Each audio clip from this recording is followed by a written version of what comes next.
Okay, if there is a historical Moses, where is this guy? I mean, where was he buried? According to the biblical tradition, he ended on the other side of the valley. Regardless of whether you're a Christian or not, you must have come across the name Moses a couple of times. This name belongs to an important figure in Christian, Islamic, and Judaistic history. Whether Moses is legend or fact, he is a towering figure in all Abrahamic religions. According to many biblical accounts, when Moses died, his burial site was hidden and remains unknown to this day. Well, it seems this is no longer the case, as renowned modern-day explorer Josh Gates has claimed to have found this secret tomb. It reminds me of a cairn, or in the other words, an artificial stone mound covering a tomb underneath. But that's not all. Gates claims not only to have found Moses' secret tomb, but also something terrifying inside it. What did he find? And why is it causing such a stir in religious communities worldwide? Prepare yourself, because what we're about to show you might just blow your mind. Moses' life and the discovery of his burial site.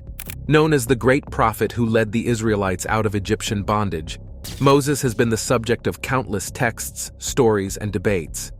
Despite the large records of his achievements, one aspect of Moses' story that is yet to be revealed, and that is his final resting place. Like the true explorer that he is, Josh Gates decided to go on a mission to discover this mysterious resting place. Mount Nebo, so literally just across the way there. So over at Mount Nebo, archaeologically, do we have evidence for this burial? But before we go into what Josh found, let's take a brief look at Moses' life and why his burial site is so important. Stay tuned so you don't miss the surprising things we're about to tell you. Moses is one of the most important people in the history of religion, especially in Judaism, Christianity, and Islam. His story is mainly told in the Hebrew Bible, in the books of Exodus, Leviticus, Numbers, and Deuteronomy. Moses is known as a prophet, leader, and lawgiver. His life and actions have greatly influenced many people and cultures. Moses was born in Egypt when the Israelites, also called Hebrews, were slaves. This was around the late 14th century BCE, probably around 1391 BCE. At that time, the Pharaoh ordered that all newborn Hebrew boys should be killed to control the Israelite population. To save her baby, Moses' mother, Jochebed, put him in a basket and set it afloat on the Nile River. His sister Miriam watched over him as he floated away. The Pharaoh's daughter found the basket and decided to raise Moses as her own son, naming him Moses, which means drawn out of the water. Moses grew up in the royal palace, enjoying the benefits and education of an Egyptian prince. But he knew he was a Hebrew. When he was about 40 years old, he saw an Egyptian beating a Hebrew slave. Moses was so angry that he killed the Egyptian and hid the body in the sand. When the Pharaoh found out, Moses had to flee Egypt to save his life. Moses ran away to the land of Midian, in the northwest Arabian Peninsula. There he met Jethro, a priest, and married his daughter, Zipporah. Moses became a shepherd, taking care of Jethro's sheep. He lived in Midian for about 40 years, until he was around 80 years old. One day, while Moses was looking after the sheep on Mount Horeb, which is also known as Mount Sinai, he saw a bush that was on fire but did not burn up. God spoke to Moses from the bush and told him to go back to Egypt to free the Israelites from slavery. God gave Moses special powers to show the Pharaoh and the Israelites that he had sent him. Moses returned to Egypt with his brother Aaron, who helped him speak to the Pharaoh. They asked the Pharaoh to let the Israelites go free. When the Pharaoh refused, God sent 10 terrible plagues to Egypt. The set of events that occurred as a result of these plagues is the reason Moses is as popular as he is in religious history today. But what exactly were the plagues? According to the Bible, these plagues included turning the Nile River into blood, swarms of frogs, gnats, and flies, diseases that killed animals, boils, hailstorms, locusts, darkness, and finally, the death of the firstborn sons of Egypt. To protect their own children, the Israelites marked their doors with lamb's blood, a tradition that became known as Passover. The last plague, which killed the Pharaoh's own son, convinced him to let the Israelites go. This happened around 1250 BCE. Moses then led the Israelites out of Egypt in what is called the Exodus, heading towards the promised land of Canaan. As the Israelites fled, the Pharaoh changed his mind and sent his army to catch them. The Israelites were trapped between the Red Sea and the Egyptian army. God told Moses to stretch out his hand over the sea, and the waters parted, creating a dry path for the Israelites to cross. Once they were safely across, the waters returned, drowning the Egyptian army. After escaping from Egypt, Moses led the Israelites through the desert. They camped at Mount Sinai, where God gave Moses the 10 Commandments. These were a set of laws written on stone tablets, including rules like honoring parents, not killing, not stealing, and not lying. These commandments became the foundation of Jewish law and ethics. The Israelites spent 40 years wandering in the desert because they disobeyed God and did not trust Him. During this time, God provided them with manna, a special food that appeared on the ground each morning. Moses also struck a rock to bring water when the people were thirsty. Moses led the people, settled disputes, and taught them God's laws. He also set up a special tent, called the Tabernacle, where they could worship God. According to information from the Bible, near the end of the 40 years of God punishing the Israelites, Moses climbed Mount Nebo. From there, he could see the promised land. But God told Moses he would not enter the land because he had disobeyed him at the waters of Meribah. The Bible records that Moses died on Mount Nebo, and God himself buried him in a secret place. This event is believed to have happened around 1271 BCE. Now let's go back to Josh Gates and his discovery regarding this mysterious tomb. Moses' traditional death location is at Mount Nebo, but new clues discovered by Josh Gates suggest his tomb might have been found. For centuries, people have wondered where Moses' grave might be. Some ancient texts and local stories suggested that clues could be found in the region around the Sea of Galilee. The Sea of Galilee, located in northern Israel, is the largest freshwater lake in the country. It has a rich history and is mentioned many times in the Bible. Because of its historical and religious significance, it seemed like a good place to search for clues about Moses' burial site. Josh Gates and his team began planning the expedition in early 2018. They gathered historical documents, maps, and other resources to understand where to start looking. The goal was to explore underwater sites that might hold ancient artifacts or structures related to Moses. Not long after, Gates and his team arrived in Israel. They set up a base of operations near the Sea of Galilee. The team included underwater archaeologists, historians, and diving experts. They used advanced equipment and tools to map the lakebed and search for hidden structures. One of the modern tools Josh Gates used was satellite imagery. By analyzing satellite images, his team could identify geographical features and terrain that matched descriptions from ancient texts. Mapping software helped create detailed maps of the areas they planned to explore, making sure they had a clear understanding of the landscape. Ground-penetrating radar, or GPR, was another crucial tool Gates and his team used in the search for Moses' tomb. GPR is a non-invasive method that uses radar pulses to image the subsurface. They're radio waves. They generate from the box, they go down. Once they hit an object, it bounces back up and displays on our screen. It helps detect buried structures, chambers, and anomalies without digging. By using GPR, Josh Gates and his team could explore beneath the surface of potential sites, looking for hidden tombs or other significant archaeological features. Drones equipped with high-resolution cameras were also used to capture aerial views of the landscape. These aerial shots provided a broader perspective of the areas under investigation and helped identify any unusual features or structures that might not be visible from the ground. Drones also allowed the team to access hard-to-reach places, such as cliffs and steep terrain. That's not all. 3D scanning technology was also employed to create detailed, three-dimensional models of any significant finds.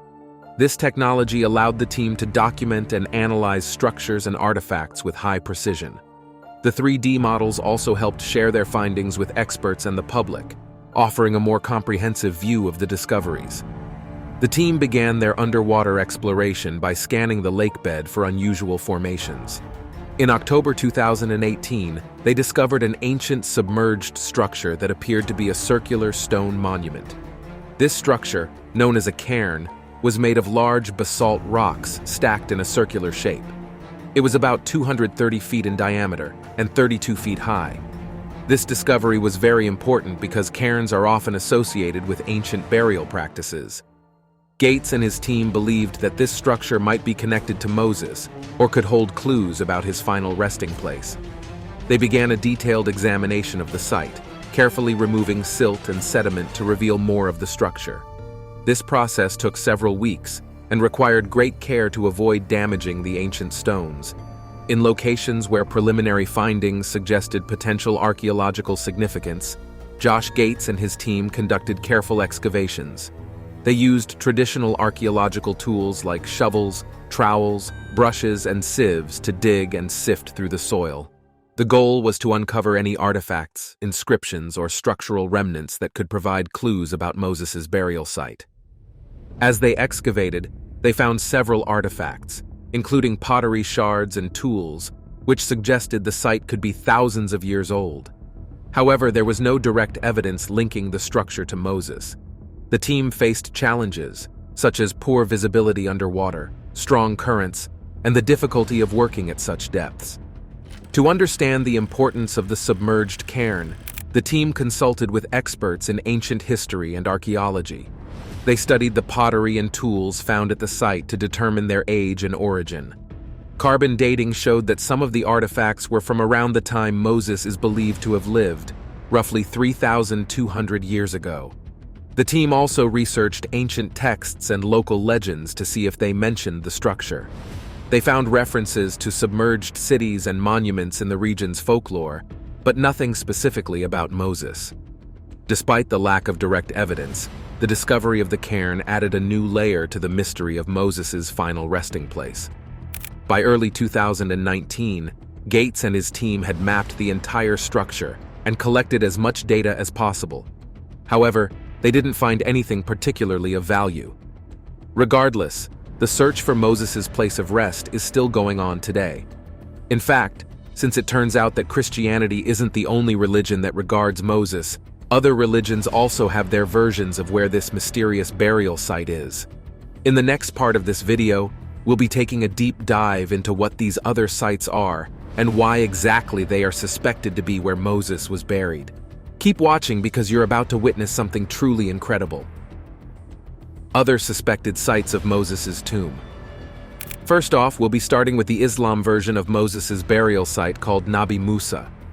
Nabi Musa is a very important religious site in the Judean desert, close to the Dead Sea and about 18.6 miles east of Jerusalem. It is believed by many Muslims to be the burial place of Moses, who is called Musa in Arabic. Moses, or Musa, is one of the most important prophets in Islam. He is mentioned more times in the Quran than any other prophet. His story is central to Islamic teachings and emphasizes faith, perseverance, and guidance from God. Muslims believe that Moses led the Israelites out of Egypt and received the Torah from God. The story of Moses teaches Muslims about the importance of following God's commandments and having strong faith. The Nabi Musa site has a long history and has been a place of pilgrimage and religious significance for centuries. The association of this site with Moses dates back to the medieval Islamic period. Around the year 1269 AD, during the time of the Mamluk Sultanate, Sultan Baybars, a prominent Mamluk ruler, began the construction of the shrine and mosque at Nabi Musa.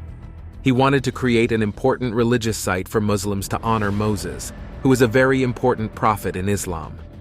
One of the most significant events at Nabi Musa is the annual pilgrimage known as the Nabi Musa Festival.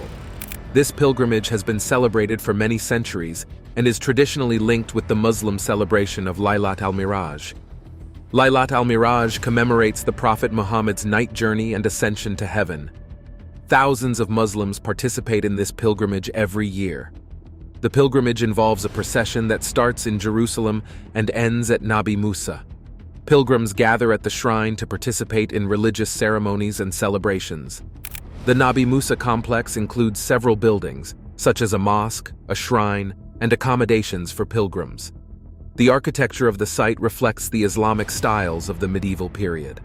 Over the years, the complex has been expanded and renovated by various Islamic authorities to preserve its religious and cultural heritage. The mosque is used for daily prayers, and the shrine is the focal point where people believe Moses is buried. Things don't end there. Nabi Musa is not just a historical site, it is also a place of deep religious significance. Muslims visit the site to pray, seek blessings, and connect with their faith. The annual pilgrimage to Nabi Musa is a demonstration of the enduring importance of this site in the Islamic world. It is a time for communal gathering, religious reflection, and celebration. Over the centuries, the Nabi Musa site has been carefully preserved and renovated. Islamic authorities have made sure that the site remains in good condition for future generations. The buildings at Nabi Musa have been expanded and improved to accommodate the growing number of pilgrims who visit each year. These efforts ensure that the site continues to serve as a place of religious significance and cultural heritage. Nabi Musa is a cultural landmark as well as a religious site. It represents the rich history and traditions of the Islamic world. The annual pilgrimage brings together Muslims from different backgrounds, fostering a sense of unity and shared faith. The site is also a place where people can learn about the history of Moses and the role he plays in Islamic teachings. Today, Nabi Musa continues to be an important site for Muslims around the world. It is a place where people come to seek spiritual solace and strengthen their faith. The annual pilgrimage remains a significant event, attracting thousands of participants each year. The site is also a reminder of the enduring legacy of Moses and his importance in the Islamic tradition. The religious ceremonies at Nabi Musa are a key part of the pilgrimage experience. Pilgrims gather to pray, recite verses from the Quran, and participate in communal worship. These ceremonies are a way for Muslims to honor Moses and reflect on his teachings. The sense of community and shared faith is strong during these gatherings, making the pilgrimage a deeply spiritual experience. Nabi Musa is not only important for its religious significance, but also for its historical value. The site has been a place of worship and pilgrimage for many centuries, making it a valuable part of Islamic history. The buildings and structures at Nabi Musa offer insights into the architectural styles and cultural practices of the medieval Islamic period. For Muslims, visiting Nabi Musa is a way to connect with their faith and history. The site offers a peaceful and reflective environment where people can pray and contemplate. The annual pilgrimage provides an opportunity for Muslims to come together and celebrate their shared beliefs. For many, visiting Nabi Musa is a deeply meaningful experience that strengthens their connection to their faith. Now, apart from the Nabi Musa, the other less popular suspected site of Moses' resting place is Jebel Harun. Jebel Harun, also known as Mount Aaron or Mount Hor, is a mountain in Jordan that has long been associated with the biblical figures of Moses, and especially his brother Aaron. Aaron was buried here, but the belief that Jebel Harun could also be the burial site of Moses is rooted in religious traditions and historical accounts that span centuries. To understand why Jebel Harun is considered a potential burial site for Moses, we need to go into many key aspects including biblical narratives, religious traditions, archaeological evidence, and the importance of the mountain in different faiths. Starting off with the biblical narratives, according to the Old Testament, specifically the book of Numbers in the Bible, Moses and the Israelites wandered in the wilderness for 40 years after leaving Egypt. During this time, Moses received the 10 Commandments and other laws from God at Mount Sinai. As the journey continued, the Israelites approached the land of Canaan, the Promised Land. In Numbers chapter 20, the narrative describes a crucial event that took place near Mount Hor.